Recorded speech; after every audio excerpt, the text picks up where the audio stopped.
Good morning to you. Morning. Morning. It's a good way to wake up and talk about plants we like to hate, right? Call them what, weeds? Mm-hmm. And we drove by quite a few of them just to get back here. So we could have done that up there, couldn't we?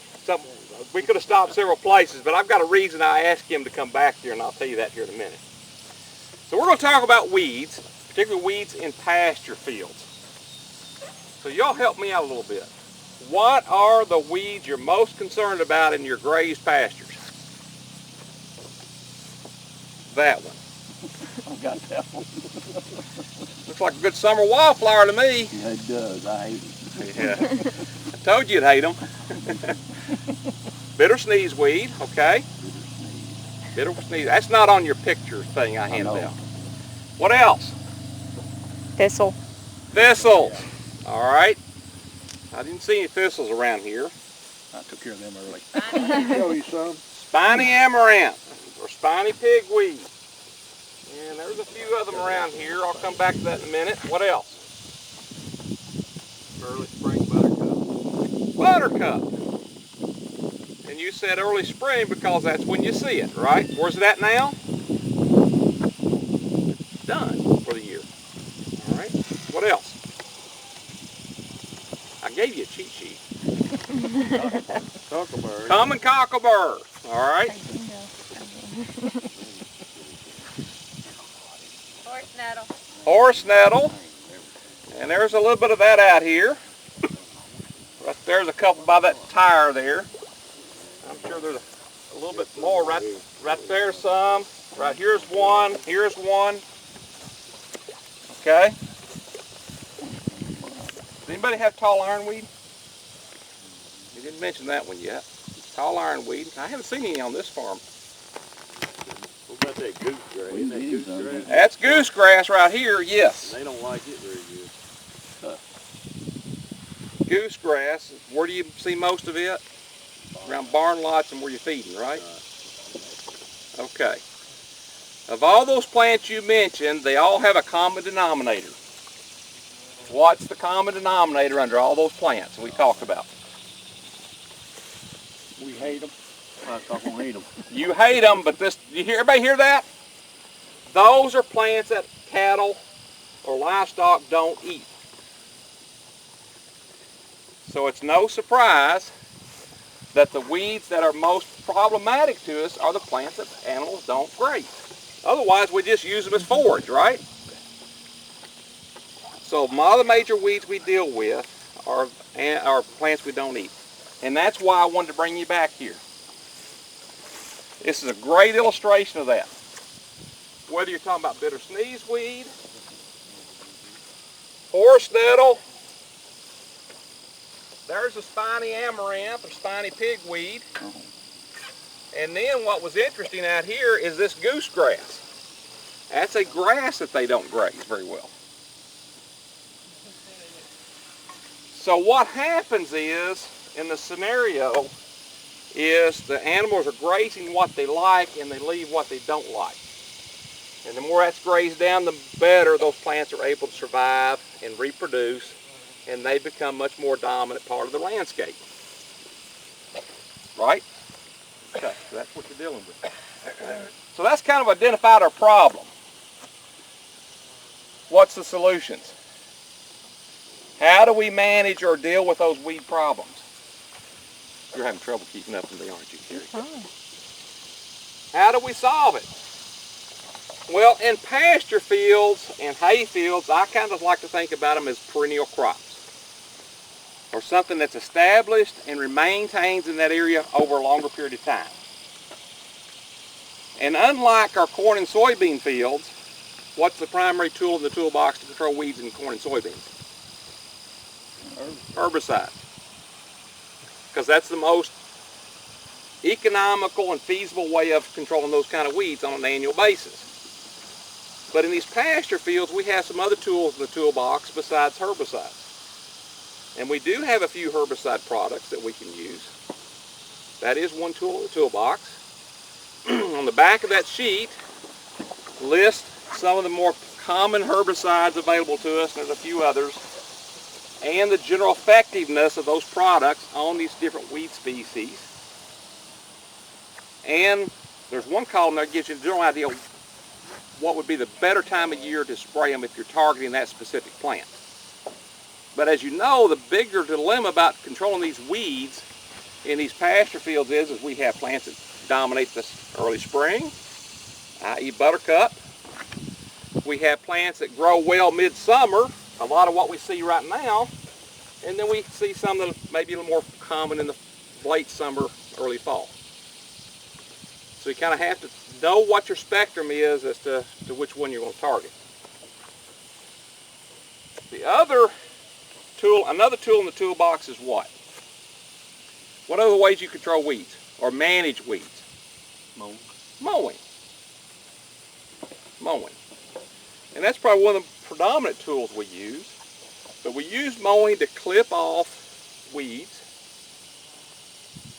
And certainly we try to minimize cutting the desirable grasses.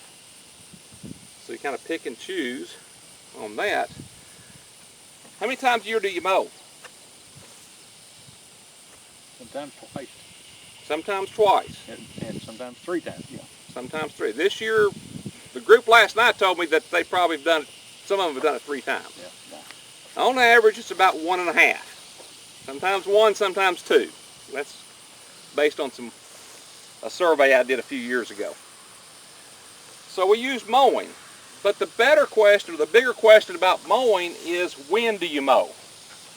Not how often you mow, but when do you mow?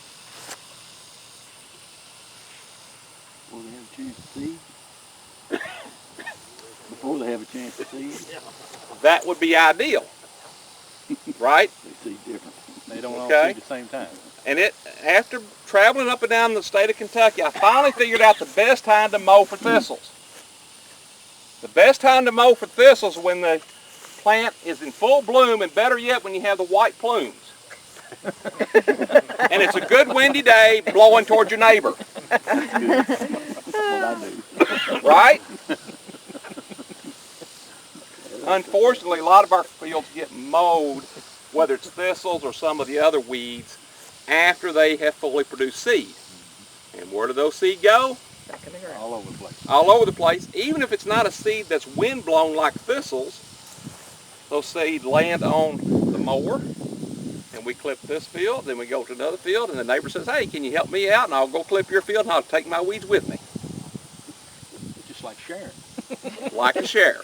Bring your weeds to me, Freddie. All right. But mowing is a good tool in the toolbox. It can be pretty effective to help suppress a lot of top growth. That last column in that sheet gives you an idea of what's the general benefit of mowing on some of these weeds.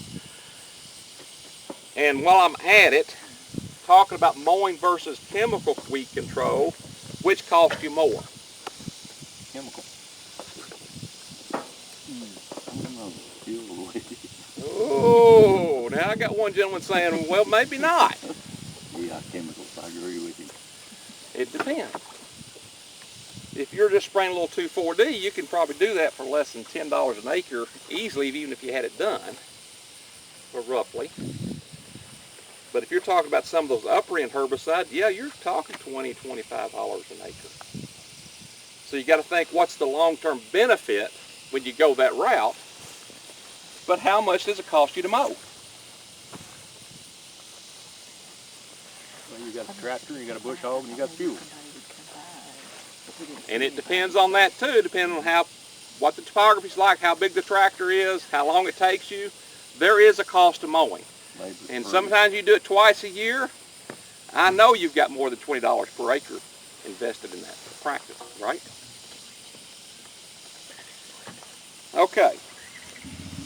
So, the other mechanical control, I noticed a few cedar trees down through here. My grandfather was an advocate for using a good axe to cut down cedar trees with. That's another mechanical control method. Or grubbing hoe. I knew there had to be a better way. That's the reason why I'm doing what I'm doing. But that's another mechanical method. What else do we use? What else plays into weed control in pastures? Grazing. Okay, grazing.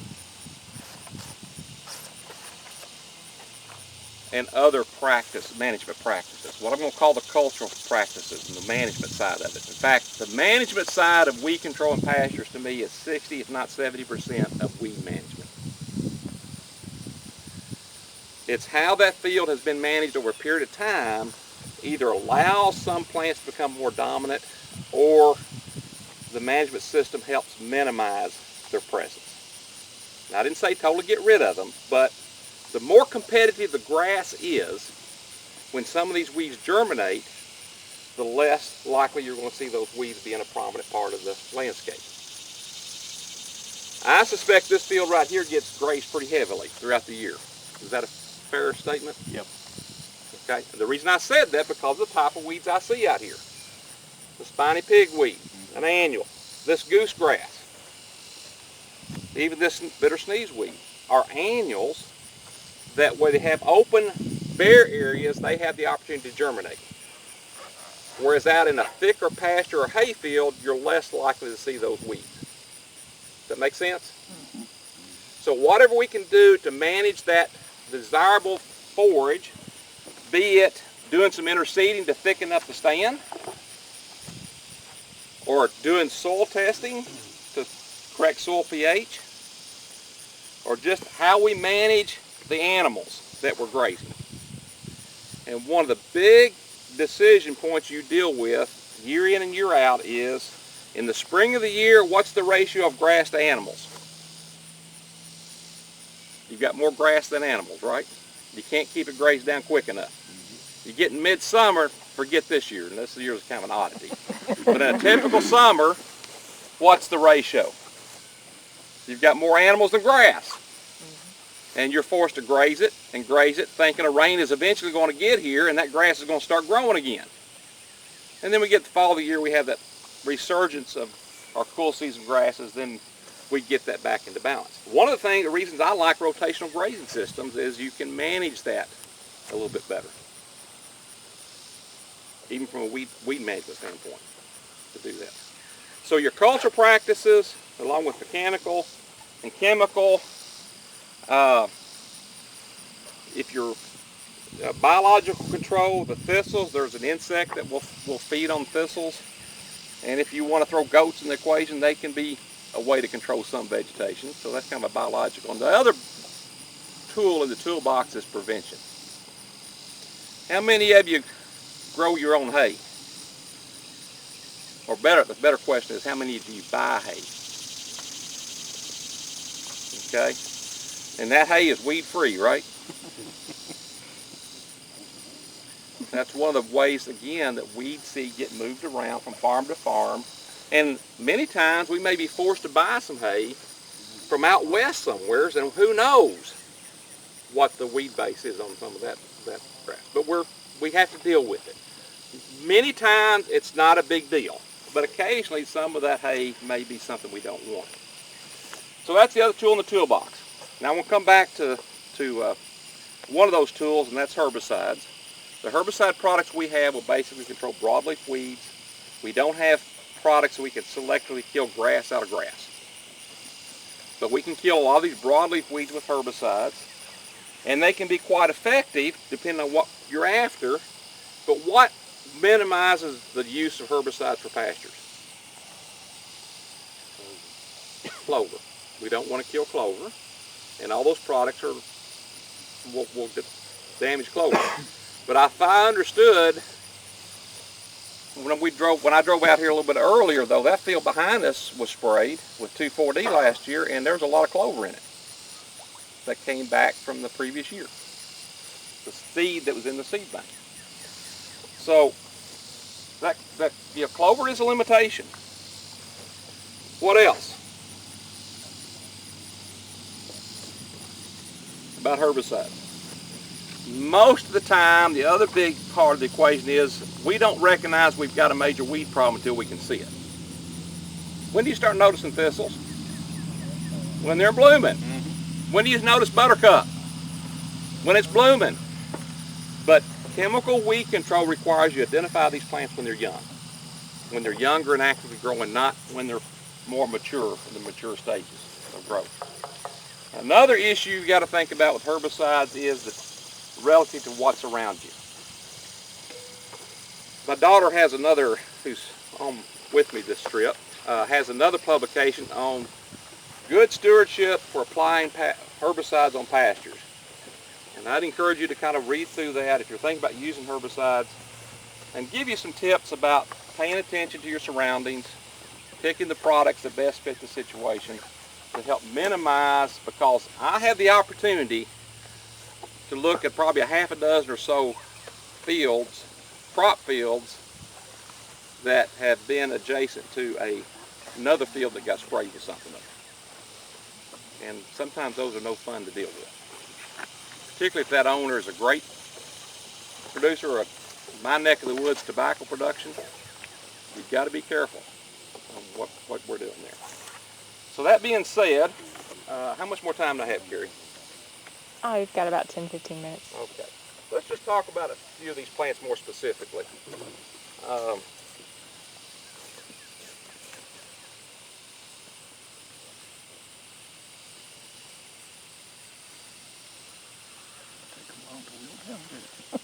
What? It didn't take them long to wheel down, did it? No. I don't see the one I was looking for. There it is. I knew it. Let's just start with a simple one. It's amazing when you pull them up how they die quickly. That's what we were just talking about. Can everybody see this okay? You can pass that around if you want to. Everybody know this one? This is a real common plant. Common cocklebur. What do you know about it? How does it reproduce? By seed. By burrs. Now the reason I picked this one out, it's a summer annual. It only reproduces and grows by, emerges from seed, right? But when does it produce seed?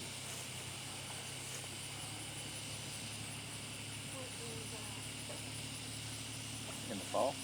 In the next few weeks. This is a plant you can set your annual calendar on, because this plant will, when day length starts to shorten, and this one doesn't have a nice pretty flower jumping out at you. It's just basically green, small green flowers that make up the flower. But in mid to late August is when it produces seed. Okay? So I say that for two reasons. One is, this is a plant I think that we could actually effectively deal with by just mowing. But when would you mow? Now. When you start seeing these little button-like structures at the top of these plants, that's the best time to mow it. And you'll greatly reduce the amount of seed. The other thing about common cocklebur and common ragweed, another summer annual, when is it producing seed? How many of you suffer from ragweed allergies? When is that most prominent? Right now. This thing is just getting ready to start producing pollen. You'll know it in another week, probably. Okay? Another summer annual. Another summer annual. And why do I put all these together? The spiny amaranth, another summer annual. When I see those weeds in these pasture fields, what that's telling me is you don't have a lot of other grasses to compete with them. So forget your, what I call your heavy grazed areas, but your other areas where these are problematic. One of the other big things in the toolbox goes back to management is just doing some things to increase the grass stand. And we're just now getting into that window where it is a good time to do some fall seeding, right? Get those grasses off to a good start through this fall, early spring, so that they'll be competitive come next season. All right? Dr. Green? Yes. I've always heard that a cocklebur lay dormant in the ground for a long time. And then you don't think you have any, and then all of a sudden you have them. Okay. I'm glad you asked that question, because that was one of the things that's different about cocklebur than these others. Cocklebur, in each burr will be 2 seed. It's not as prolific of a seed producer as a lot of other weeds. And the other benefit of cocklebur, the reason I said that mowing can help reduce this one, because if you can mow this effectively for a couple of years, you'll basically minimize the cocklebur in that field unless it gets reintroduced, because those seeds don't last very long. On the other hand, ragweed, I don't know about the bitter sneeze weed, but that spiny amaranth or spiny pigweed out there will produce lots of seed compared to cocklebur, and those seed can lay in the soil for a long period of time and then produce more plants whenever the conditions are right for it. So I'm glad you asked the question, because that was another point I wanted to make. That's kind of some of the annual weeds we deal with.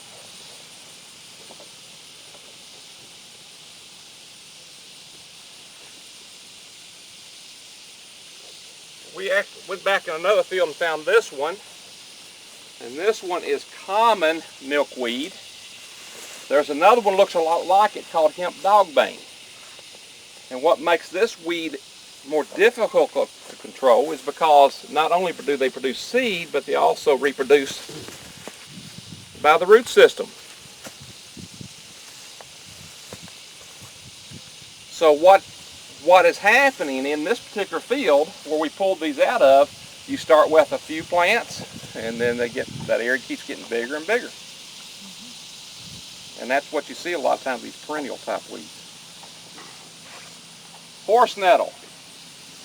Now I broke this one off, but another one that what you see on top of the ground, of course you can see why they don't graze it, because of all the spines on the leaves and on the stem, but there's a network of roots underneath the ground that this plant comes back from every year. These two plants right here are two of the more difficult weeds we got to deal with in these fields.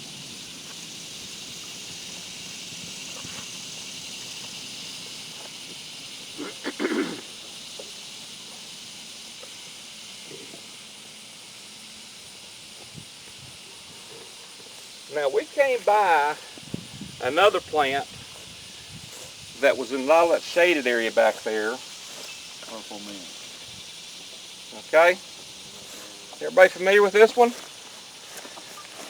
It's Perilla mint. You called it purple mint. I've heard somebody call it state fair weed too. Because that's when some concerns develop in regards to animals being exposed to this because this plant is potentially toxic. Now usually they don't graze it unless they're in a scenario where they may be more forced to eat it. But this is an annual again that is in its later growth stages as well, but it's one you got to be real cautious about. And this is one I would definitely suggest not spraying this time of year because they may be more attracted to it than they would normally be. Now, Dr. Michelle Arnold here is our Extension veterinarian. Extension veterinarian. University of Kentucky. And Michelle may want to comment or two about this one. A couple of comments about it. This stage right here is not terribly toxic, but when it starts to have the seed head, and after that, it gets very toxic. And it keeps its toxicity in hay. So try not to get this in, it's usually around the edge, and it's usually in shady spots. So if you see a lot of it, try not to mow it or don't put it in your hay bale because it will retain toxicity. They tend to, like JD said, if they don't start grazing it unless there's nothing else to eat.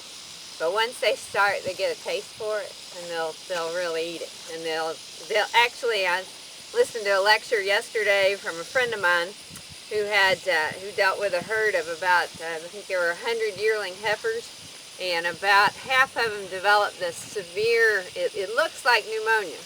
But when you actually get the animal up, take a temperature, the temperature is normal. There's no fever, there's no infection. But they get what's called atypical interstitial pneumonia, where they get a lot of damage to the lungs, and it's very deadly from Perilla mint. So But anyway, they went out in the field to find it, and they couldn't find it anywhere. And finally, started looking, and the heifers had eaten it down to where they were just stems. They could just see that square stem, and that's how they found it. So once they do get a taste for it, they'll eat it a lot. But it is very, very toxic. Doesn't take a whole lot of this perilla to damage it damages the cells that line the lung area. So, and then they just can't. The symptom, if you ever see it, is they're just struggling to breathe. They'll be all hunched over, got the head stretched out, just trying to move air the best they can, and have the legs abducted, and then they finally just collapse. So that's the long and short of perilla mint. Okay. So it'll be a dark green to purple, sometimes deep purple color. The leaves are opposite, the square stem, and has that mint smell to it. Okay. We use that to segue into another plant that you need to be paying attention to, and I don't know how much you've got up in this area, but I suspect there's probably a little bit, and that's a plant called poison hemlock. Y'all seen any much of that around here? It has greatly replaced in a lot of areas where we've had the musk thistle or knotty thistle in the past. In our area of the state, the farther west we get, I see less of it, but I was in McLean County last night, and they said, yes, we've got some down in McLean County. I think there's a picture of it in this this handout I gave you, or should be. Well, I thought it was. Yeah, Yeah, it is. Yeah, third column over, second one down. But its life cycle acts more like a winter annual. So it germinates in the fall of the year, then it sets on the ground as a rosette throughout the winter months, early spring, and then it begins to send up a flower stalk, has the white flowers, produces seed, and then it's done. But it's another plant that animals tend not to graze, but I know some of it's showing up in hay bales. And I've had a few of those questions asking me, is it okay for me to feed that hay to my animals?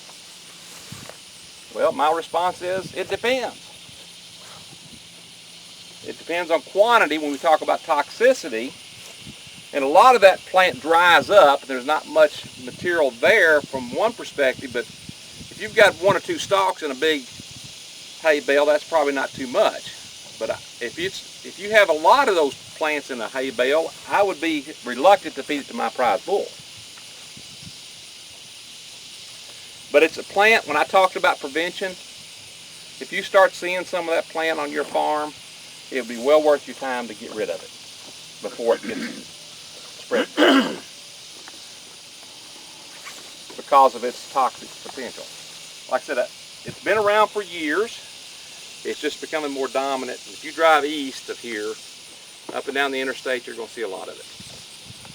And you'll notice it more back in June when it's in full bloom. It's out there now, it's just a bunch of stems, dried stems. But in another month or two, it'll start germinating again and be ready for the next cycle.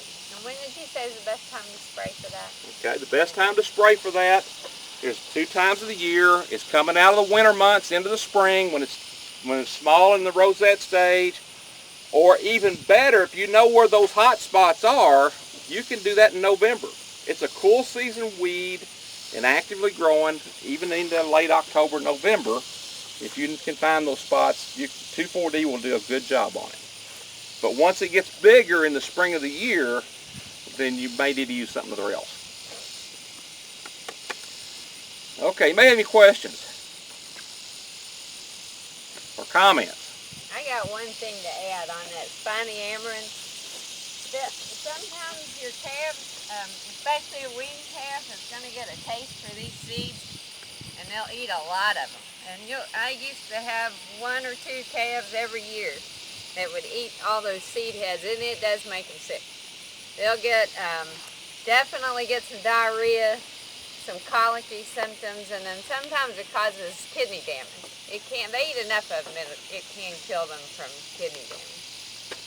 It's a good thing to get rid of those before they go to seed, or at least mow them. But I have to admit, that's a weed that I've tried to do some work on, trying to figure out what's the silver bullet to get rid of it. And I really don't have a silver bullet. other than if you can thicken up the stand of desirable grasses in that area, that's the best way to get rid of it. But the dilemma is it's going to be where you're feeding animals and around your barn lots, where you don't have much cover. And that's the dilemma. Jake, one thing I've been doing where I'm feeding is planting ryegrass in February. If I can move off of that spot and let the ryegrass germinate. You got to get. I've got one feeding area I can do that with, and it has significantly reduced the number. Where I can go in now with a hoe and get the ones that and crabgrass in that one little feeding area seems to have thinned the pigweed out, but it's not a perfect deal, you know. But I guess it is just that competition. It's a competition thing. Same with buttercup. Where you have buttercup is your grazed areas. You very seldom find buttercup in hay fields that's got good cover, right? If you do have buttercup, that's one, if you'll spray it back in March with 2,4-D, can go a long way to keep that one at bay if you want to go that route. Okay. JD, what about that other weed? Oh, this one? Thank you. Yeah, he was asking me about what this is, and it's another plant that's basically done its thing for the year. And what you have here is a plant called hedge mustard. It's one of the mustards. So it has a little yellow flower, not as showy as some of our other typical mustards like wild mustard or yellow rocket and some of those, but it's a little yellow flower in the mustard family. What's interesting to me to this plant is when it's first growing in the spring of the year, its initial growth habit looks totally different than what you see now. So you would be surprised to see that. What's actually on this, besides the main branches on this plant, is the seed pods that are real close to the branches. So I'm holding up several hundreds of seed in my hand here. Will they reproduce next year, or will they stay in the ground and reproduce? Some of them will reproduce next year, and some of them will hang around for a while. So it's not an easy thing to get rid of. Yeah. And that's on the annual weeds, except for cocklebur. The annual weeds is, you might be able to get rid of them every year, but once you've got them started, you've got a seed bank that you're dealing with year in and year out. And that's what makes it tough. When can you spray your 2,4-D and not hurt your clover?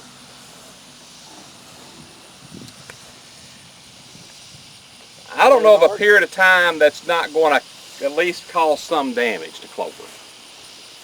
And as some of you know, 2,4-D is the most forgiving of not damaging clover. But with clovers in the active growth stage, then it can potentially be damaged by it. But it doesn't take it all the way out like some of the other herbicides do. And then white clover is more tolerant than the red clover.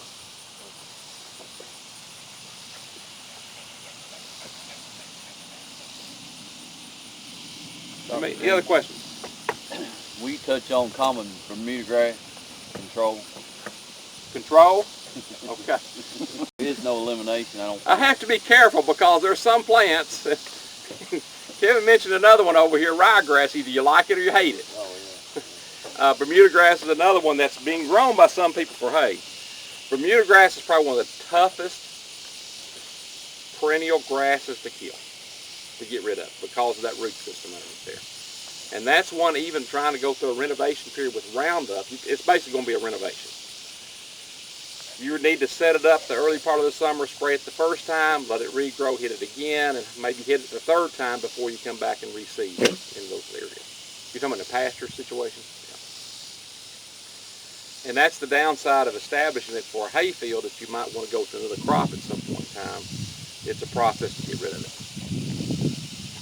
But that's where you've got basically Roundup and try to force the plant to starve out its root system the best you can by those multiple applications. This common Bermuda is not what they're using for hay, is it?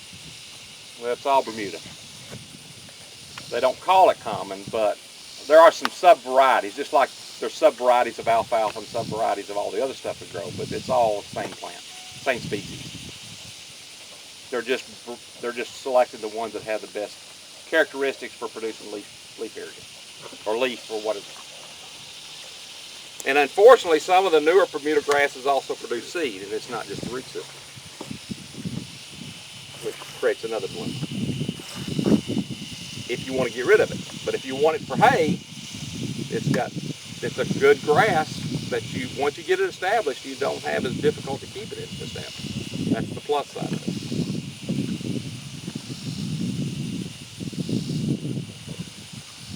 Anything else?